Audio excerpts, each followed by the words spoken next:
Hi, my name is Attorney Justin Dion. I'm an associate at Baker & Wilson, and my primary focus area is bankruptcy.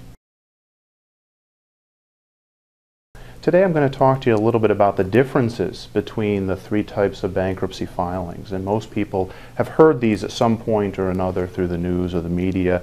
You've heard of a Chapter 7 bankruptcy, a Chapter 13, and a Chapter 11 bankruptcy. The Chapter 11 bankruptcy is really a special bankruptcy that's primarily used for big businesses. So when you hear of American Airlines or some other big corporation filing a bankruptcy, usually they're filing Chapter 11 bankruptcy. The intent of that is to give them time to work things out with their creditors and hopefully letting them continue to stay in business. For most individuals, you really have two choices. The choice is a Chapter 7 or a Chapter 13. In a Chapter 7 bankruptcy, essentially you're taking most, if not all, of your debts and putting them in a pile, and then we are attempting to discharge or erase all of those debts. So in a Chapter 7, you are getting rid of debts without having any type of debt repayment. In addition, most people keep all of their assets, so that if you file a Chapter 7, most people are able to get rid of all their debts and yet keep all of the things that they own. The alternative to a Chapter 7 is a Chapter 13. In essence, what's happening in a Chapter 13 is we're putting all of your debts in a pile, but instead of discharging or erasing all the debts, you are required to repay the debts over a certain time period. Most people, it will take them 3 to 5 years to work out a payment plan through the court to pay off those creditors. So in a Chapter 13, it's a longer bankruptcy. In most cases, it's 3 to 5 years, and you are making some type of debt repayment to your creditors.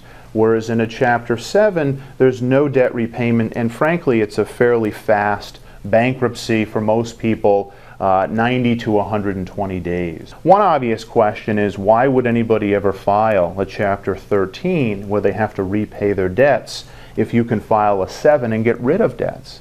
There's really two primary issues. One is if you own secured property such as a house or a car and you have fallen behind on those payments and you want to keep those things, a Chapter 13 gives them the opportunity to repay their debts that they owe to the bank over 3 to 5 years.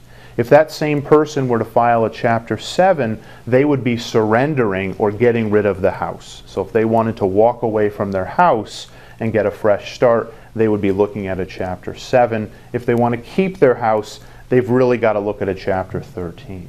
The other issue is, in some instances, Congress has changed the bankruptcy code, and they have determined that if you are a high income earner, if you're earning higher than the state average income, you may be required to file a Chapter 13. And Congress's thought process is, if you're wealthy, then you should attempt to repay your debts in a Chapter 13. All of these issues that I'm talking about are fairly complicated and really need to be reviewed by an attorney.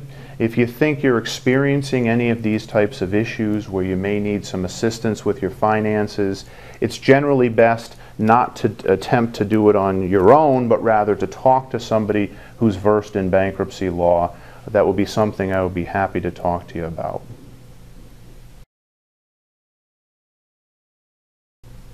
Hi, my name is Attorney Justin Dion. I'm an associate at Baker & Wilson.